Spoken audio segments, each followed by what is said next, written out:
Hi friends, welcome to this latest episode of the Nationalist View, and today we have with us a very special guest, Joanna Lillis. Joanna, welcome to the show. Hello, Aaron, and thank you very much for the invitation. It's a pleasure to be on Nationalist View. So let me tell our viewers a little bit about Joanna. Joanna Lillis, she is a journalist. She is author of two fantastic and brilliant books on Central Asia. One book is Dark Shadows Inside the Secret World of Kazakhstan. I think it was published in 2019. And she has just come out with another book on Uzbekistan. And the title of the book is Silk Mirage Through the Looking Glass in Uzbekistan. So anybody who wants to have anything to do with Central Asia, so be it a researcher, scholar, journalist, these two books are must. I've read these books, so I'm recommending these books. And because in this part of the world, especially in South Asia, we tend to have overlooked Central Asia for a very long time. But now Central Asia has become a major theater of what you call the Great Game. So Joanna will take us through, this complex dynamics of what is happening in Central Asia. So Joanna, my first question is that you have documented both the dark shadows of Kazakhstan and the Silk Mirage of Uzbekistan. So as of 2026, which country has more successfully confronted its past? Why these two countries are important, if you can also, in context of the geopolitics, and which of these countries has more successfully confronted its past, and which is better at keeping its ghosts hidden, especially when it comes to social unrest and radicalization you have chronicled in your books? Well, thanks very much for the question. I'll just start by maybe explaining to your viewers why Kazakhstan and Uzbekistan and Central Asia in general are important, though I know we're going to take a deep dive into the geopolitics a bit later in the show. Well, Central Asia, we're sort of at the heart of, we're kind of a crossroads, much as you are in South Asia and parts of it. But we're a crossroads here. We're sandwiched between Russia and China. So we've got these two giant neighbors, which tend to overshadow much of what's happening in Central Asia, which, can also be a reason why, as you mentioned, Arun, we don't always hit the headlines. But this is an important region, rich in critical minerals and important for transportation routes. And geopolitically important as well. And Kazakhstan and Uzbekistan are the region's two most powerful countries. Kazakhstan is the largest geographically. Uzbekistan is the largest by population, and they both, carry a certain amount of heft in this region. So, as you say, my two books, Dark Shadows on Kazakhstan, Silk Mirage on Uzbekistan. I've chronicled these two countries' trajectories since they gained their independence at the fall of the Soviet Union in 1991. So that's 35 years ago this year. So it's a bit of a milestone for our region this year. And I've talked a lot about their history and the ghosts of the past, the question that you asked about. I mean, it's not easy for these kind of countries to to be thrust into independence in 1991. It was a shock. Although, not so many people saw the fall of the Soviet Union coming, and these countries gained their independence pretty unexpectedly. And for many of them, it was kind of unwelcome. They were used to being part of one big country with an integrated economy, and suddenly it was all falling apart. The building of nationhood, which has only been going on for 35 years in these countries, has been a tricky and difficult, challenging process. And, it's been in both of the countries, they've had their different challenges. But certainly we can say that when it comes to ghosts of the past, the ghost of the past that really sort of looms over and haunts these countries is Russia. Now, Russia is actually an ally of the Central Asian countries, or rather, they're allies of Russia to one degree or another, depending on which of the countries we're talking about. Kazakhstan traditionally are very close to Russia, shares a very long border with Russia. Russia has had a presence certainly in northern Kazakhstan for about 300 years. So the ghost of Russia looms very large over these countries.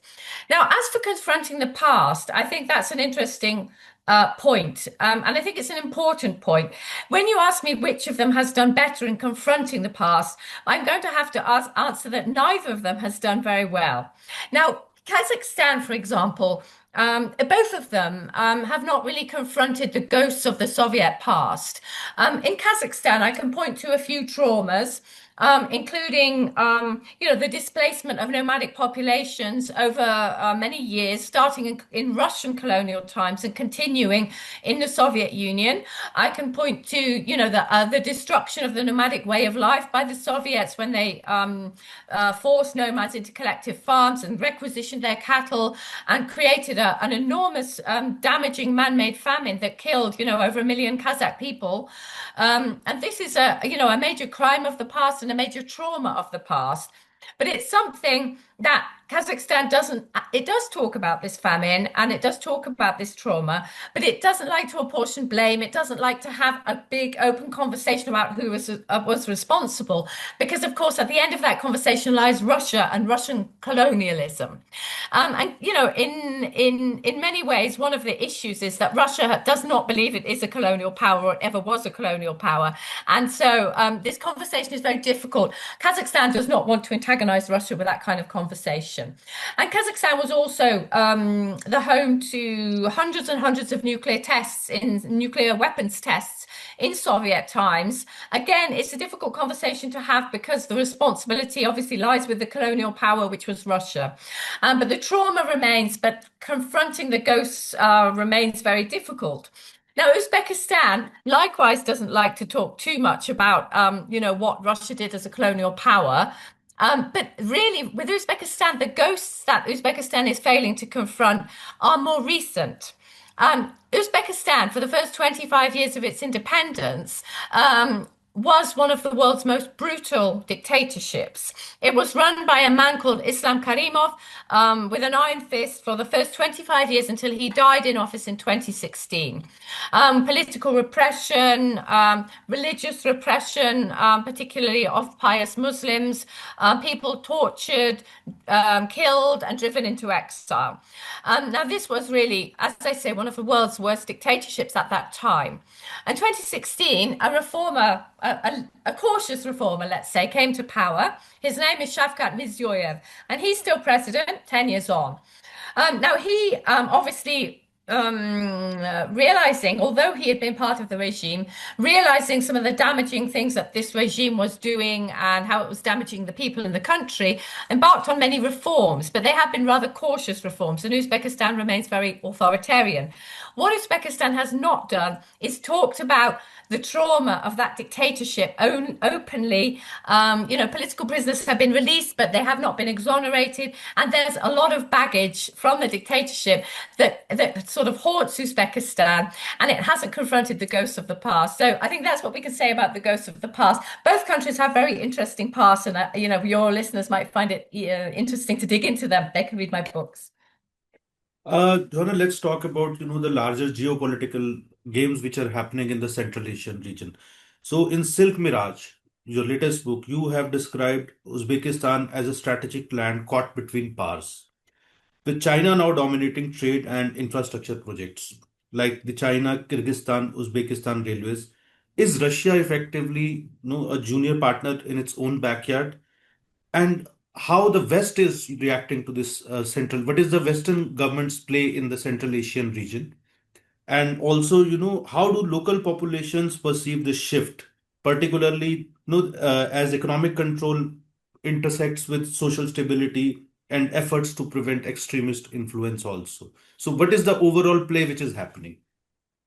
Yeah, I mean, this is a very interesting question. I mean, Central Asia's geopolitical position, which we touched on very briefly at the beginning, is absolutely fascinating. I mean, you've got all these players basically competing for influence. Now, people sometimes talk about a new great game, the great game being the competition for Russia, Afghanistan, India in the 19th century between Russia and the United and Great Britain, the competition for Central Asia in that time. But yeah, we see all these intersections intersecting interests. Now, Russia, obviously, as the former colonial power, wields enormous influence over Central Asia, Uzbekistan, Kazakhstan, and the other three countries too, Kyrgyzstan, Turkmenistan, and Tajikistan. Now, this influence is political, it's economic, it's social, it's cultural, it's linguistic. I mean, many parts of Central Asia remain either Russian speaking or certainly understand Russian. Many parts of Central Asia are bilingual. So this kind of influence can't be underestimated. And Russia does like to think of this region as its backyard, but people in Central Asia kind of hate that characterization for obvious reasons. And increasingly, both governments and people are leveraging their own agency, acting not as kind of subjects of Russia, but as independent actors, quite rightly. Now we can come back to that, and it's an interesting point about how the Central Asian states cooperate amongst each other. But to move on to China. Now, China, was nowhere in this region before the collapse of the Soviet Union in 1991, but it moved fairly rapidly to gain specifically, first of all, an economic footprint. Now, nowadays, China is for most of the countries the largest investor and the largest trade partner. It's certainly not, as a region overall, it's the largest trade partner. So it's overtaken Russia. Now, Russia remains a very big investor and a very big trade partner for the countries too. So what do we see there? Well, is there geopolitical rivalry between these two? Yes, to a degree. But as we know, Russia and China, especially nowadays, have drawn closer because of the Ukraine war. Russia has, few major big allies around the world, and they've declared what they call a no limits partnership. So there's no outright rivalry in the region, and in fact, they have.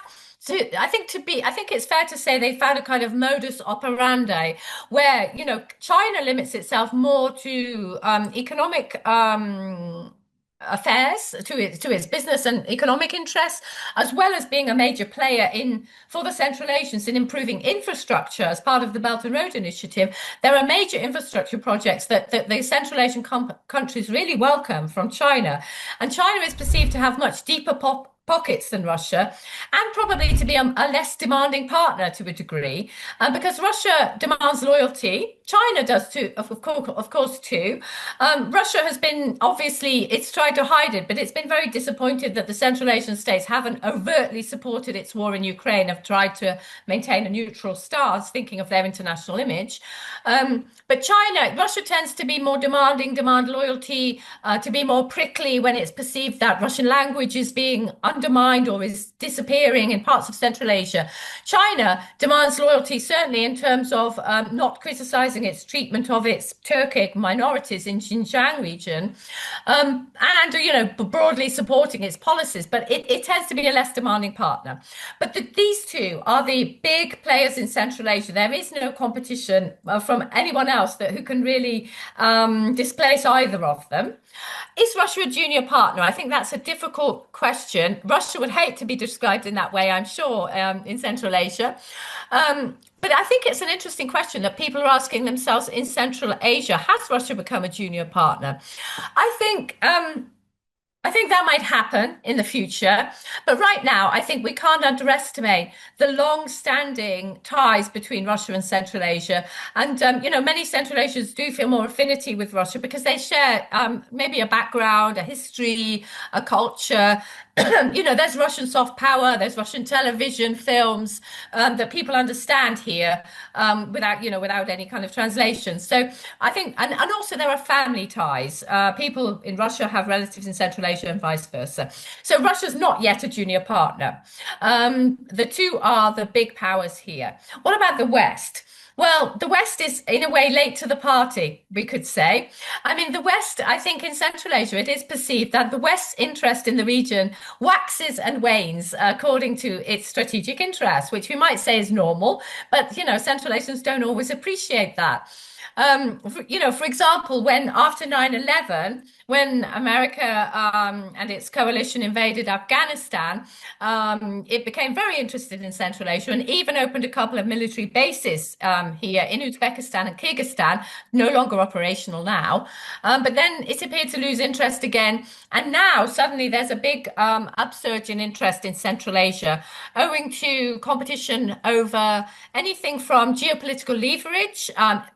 The West likes to cultivate Central Asia in order to make sure it doesn't go too close to Russia.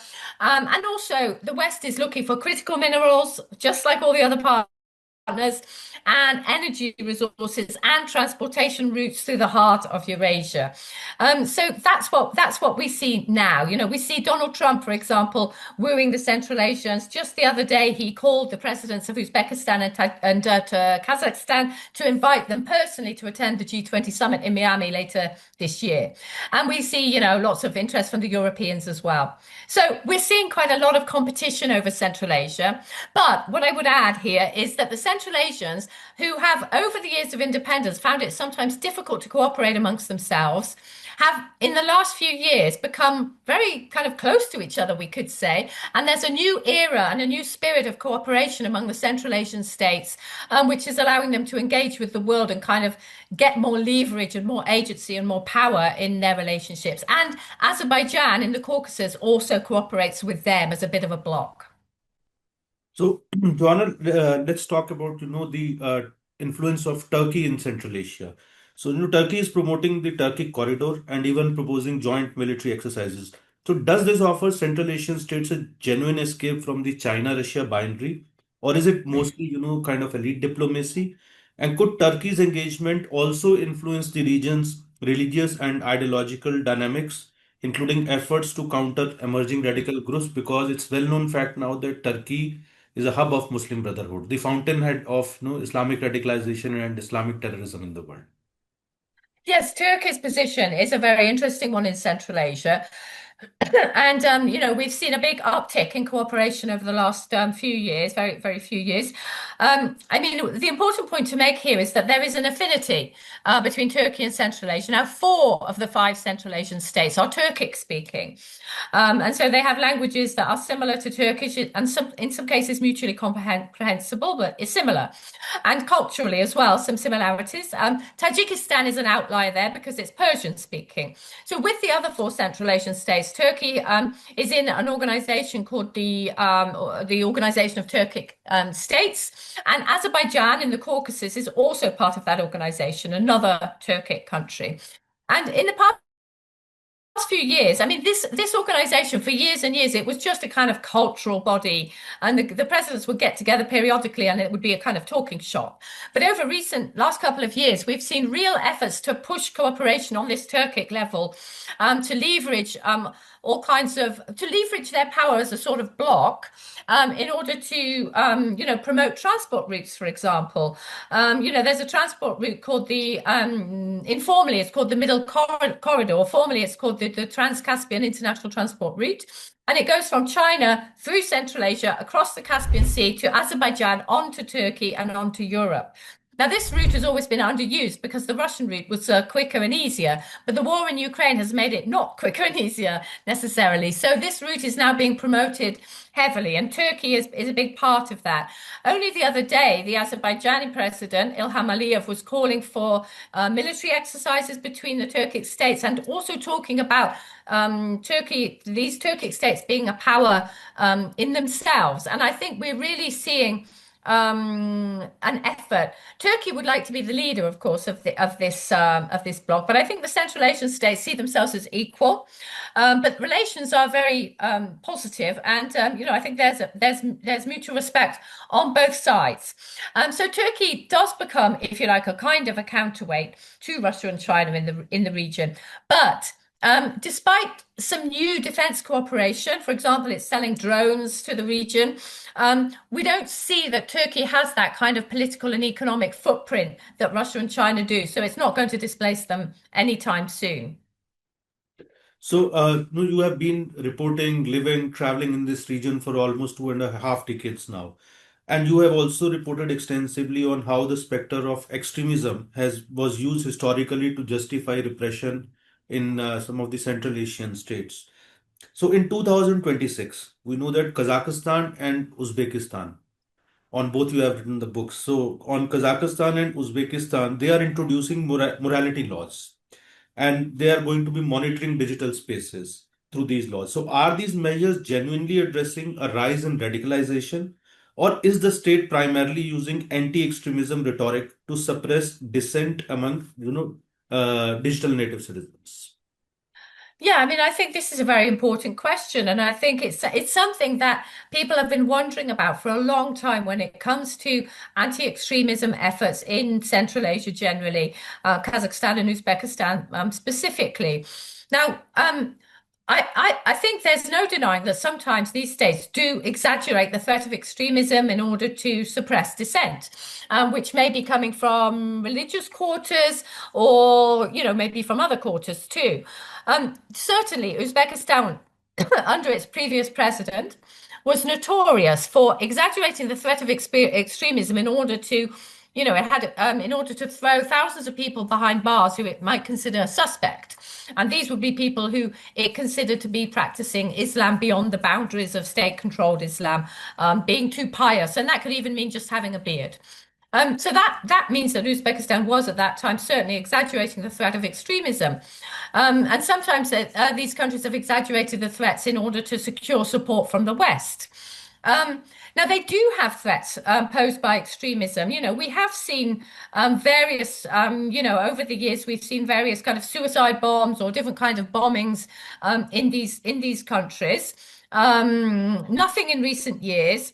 The question is, how real is the threat? Well, certainly, I mean, the security services in these countries are very active in many areas, from fighting extremism to combating dissent.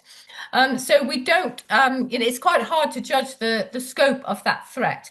We do know that Central Asian fighters have gone to the Middle East to fight, to fight jihadi wars. We know that there are, terrorist groups that are in Afghanistan that have, links with Central Asia, particularly with Tajikistan. We do see a definite we see a definite homegrown threat. We also know that much of the radicalization, certainly among Uzbeks, takes place not at home, but among migrant groups in Moscow, groups of migrant laborers in Russia, rather than Moscow per se, who are marginalized communities and easy to recruit. So I would say that while it's important that the Central Asian states do fight extremism, I don't think the threat is, it certainly doesn't seem to be even as great as in some countries in Europe, for example.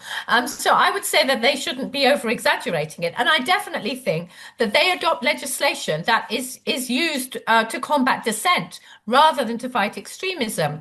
I mean, you mentioned morality laws. Now, the latest law adopted in Kazakhstan, for example, has been to criminalize the positive depictions of LGBTQ communities, for example. And, that is purely a question of controlling society. And, that cannot be anything to do with fighting dissent. So I think that the governments do, they do focus heavily on fighting dissent.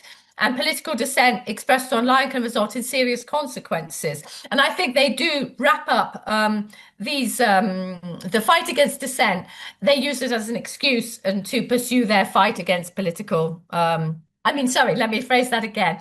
I think that they use the fight against extremism as a cover for fighting all kinds of dissent and suppressing free speech.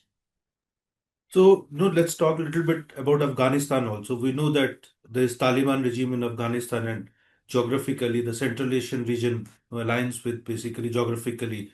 The Central Asian region has a long border with Afghanistan. So many analysts have pointed out that there could be a spillover effect of the Taliban regime in Central Asia also, and this could be manifested in the form of rise in Islamic extremism. So, are there any connects between the Islamists or the Islamic extremist groups in Central Asian region and ISKP and Taliban? And if I extend it a little bit, because being in India, so Pakistan is always an area of interest for us. Pakistan being also a hub of kind of a lot of Islamic extremist organizations are operating from there. So so how do you see the spillover effect of Pakistan, Afghanistan over the Central Asian region in terms of Islamic extremism? Yes, I mean this is a kind of thorny question, certainly, and we often hear we've been hearing obviously for many years this question of how much spillover there will be into Central Asia from Taliban rule.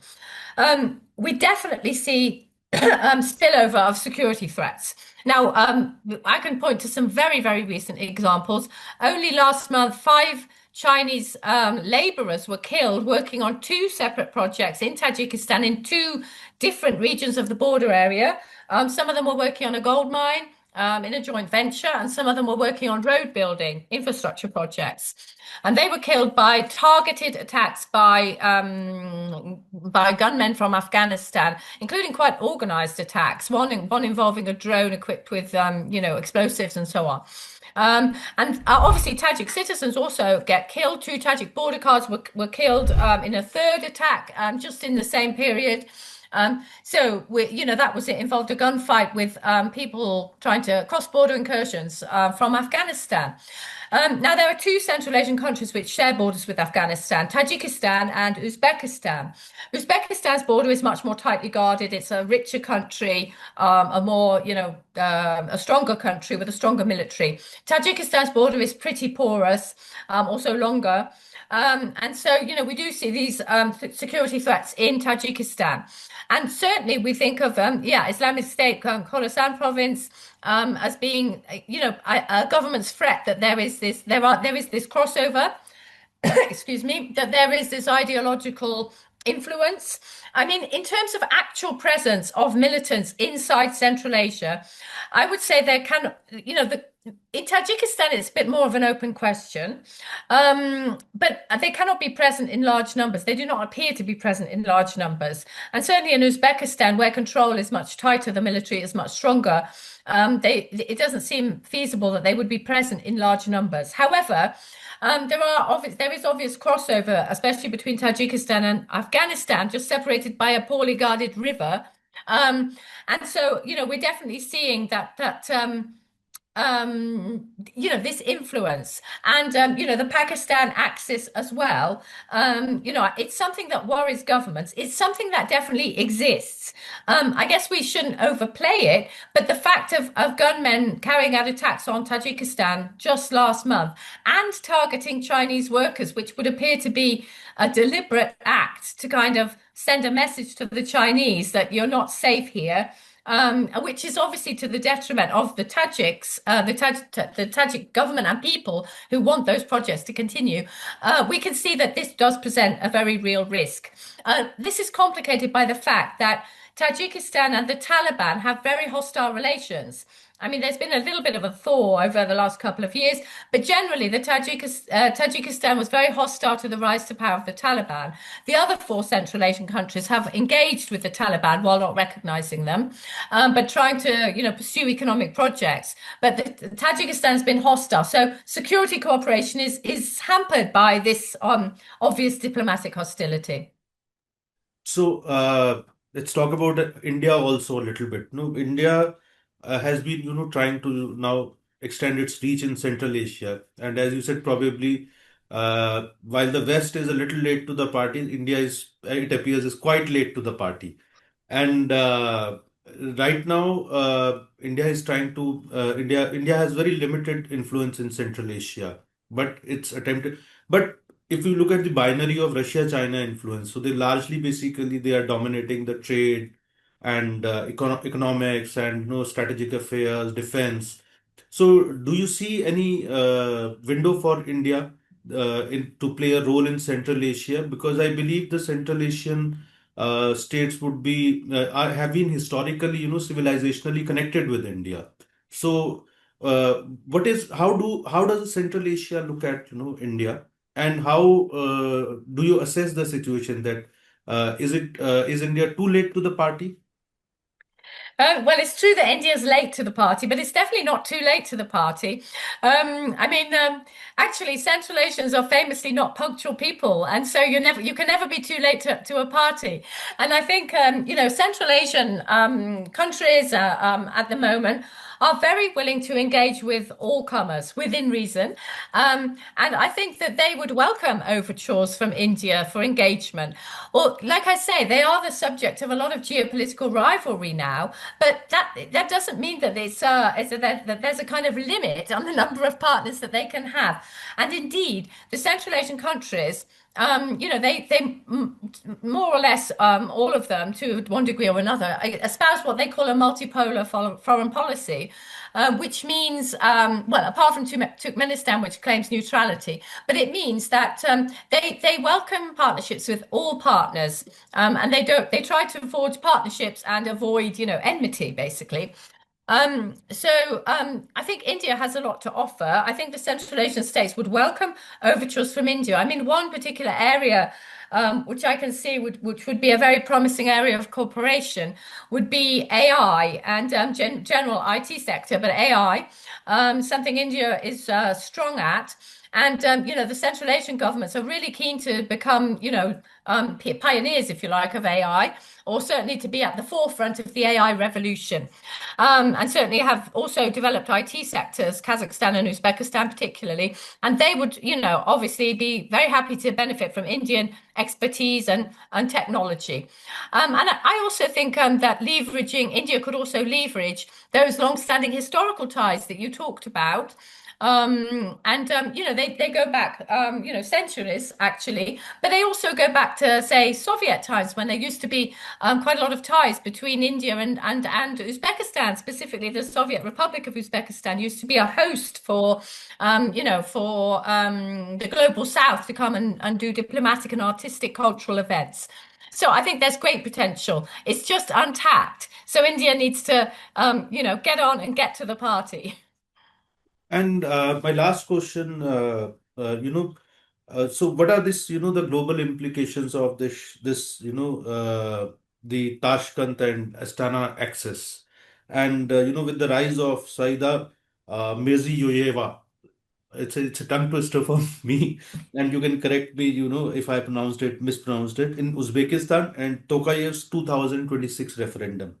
So Central Asia moving towards more polished technocratic autocracies?